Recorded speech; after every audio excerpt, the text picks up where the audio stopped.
South ఇండియాలోనే అతి తక్కువ ధరలకి రత్నాలనందించే ఏకైక సంస్థ 6JVR.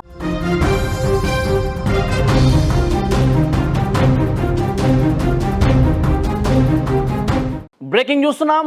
ఆగ్నేయ బంగాళాఖాతంలో ఏర్పడిన మొంతా తుపాను ప్రభావం ఆంధ్రప్రదేశ్ ముఖ్యంగా కోస్తాంధ్ర జిల్లాల మీద తీవ్రంగా కనిపిస్తోంది.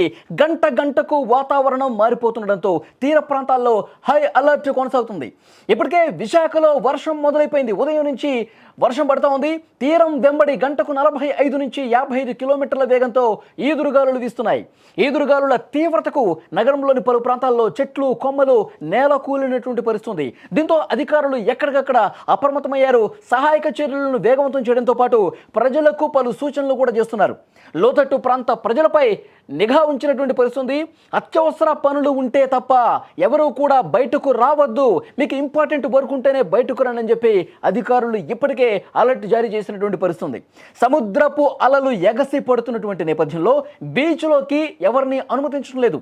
బీచ్కు వచ్చిన వాళ్ళని బయటకు పంపించేస్తున్నటువంటి పరిస్థితుంది. కెరటాలు ఉవ్వెత్తున ఎగసి పడుతున్నటువంటి నేపథ్యంలో అక్కడ ఎవరు కూడా రావద్దని ఇప్పటికే హెచ్చరిక పంపించారు.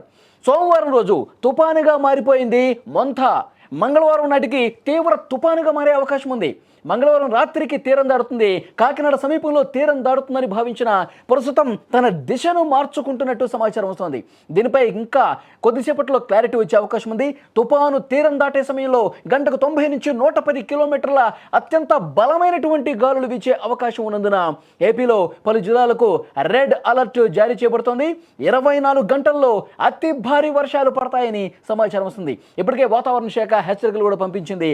పలు ప్రాంతాల్లో ఈదురుగాలులతో కూడినటువంటి వర్షం కురిసే అవకాశం ఉంది. మత్స్యకారులు ఎవరూ కూడా వేటకు వెళ్ళొద్దని చెప్పి అధికారులు హెచ్చరించారు. తుపాను ప్రభావిత ప్రాంతాల్లో ప్రజలు అప్రమత్తంగా ఉండాలి. సురక్షిత ప్రాంతాలకు తరలి వెళ్ళాలి. అధికారులు ఎక్కడికక్కడ మీకు గైడ్ చేస్తుంటారు.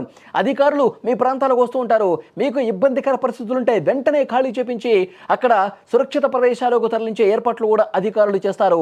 అధికారులు ఇచ్చినటువంటి సూచనలు పాటించాలని ప్రజలకు సూచిస్తున్నటువంటి పరిస్థితి. సహాయక చర్యల కోసం ఎన్డీఆర్ఎఫ్ బృందాలు, ఎస్డీఆర్ఎఫ్ బృందాలు కూడా సిద్ధంగా ఉన్నాయి. అన్ని జిల్లాల కలెక్టరేట్స్లో కూడా కంట్రోల్ రూమ్స్ ఏర్పాటు చేశారు.